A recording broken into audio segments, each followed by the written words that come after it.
প্রিয়ার জন্য অতি আগ্রহে বসে থাকা স্যাম খোঁজ পাচ্ছে না প্রিয়ার।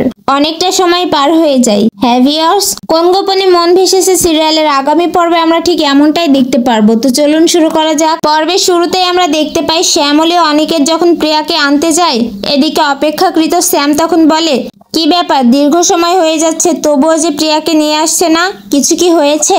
আপনারা কি আমার কাছ থেকে কোনো কিছু আড়াল করার চেষ্টা করছেন? তখন মামনি বলে, না বাবা, আমরা তোমার কাছে কি আড়াল করব? তুমি একটু অপেক্ষা করো, শ্যামলীরা প্রিয়াকে নিয়ে চলে আসবে। পণ্ডিত মশাই, টাইম তো এখন আছে তাই না?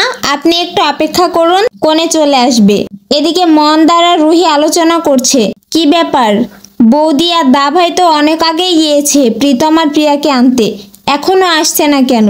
কিছু তো একটা হয়েছে আমার মন বলছে। স্যাম তখন বলে, আমার মনে হচ্ছে কিছু একটা উল্টাপাল্টা হয়েছে, তা না হলে এত দেরি হওয়ার তো কথা নয়। আচ্ছা ঠিক আছে, আমি একবার প্রিয়ার রুমে গিয়ে দেখি। তখন ঠাকুমা বলে ওঠে, আরে না বাবা, তুমি এখন প্রিয়ার রুমে যেও না, শুভদৃষ্টির আগে তো কোনের মুখ দেখা যাবে না, তুমি একটু অপেক্ষা করো, শ্যামলী এই প্রিয়াকে নিয়ে আসলো বলে। তখন স্যাম বলে, না, আমার মনে হচ্ছে কিছু একটা হয়েছে, আপনারা সবাই আমার কাছ থেকে কিছু একটা লুকানোর চেষ্টা করছেন। তখন পরিবারের সবাই বলে, স্যাম, তোমার কাছ থেকে আমরা কোনো কিছু লুকানোর চেষ্টা করছি না। তখন কারো কথা না শুনে স্যাম প্রিয়ার রুমে যায়, গিয়ে দেখে প্রিয়া কোথাও নেই।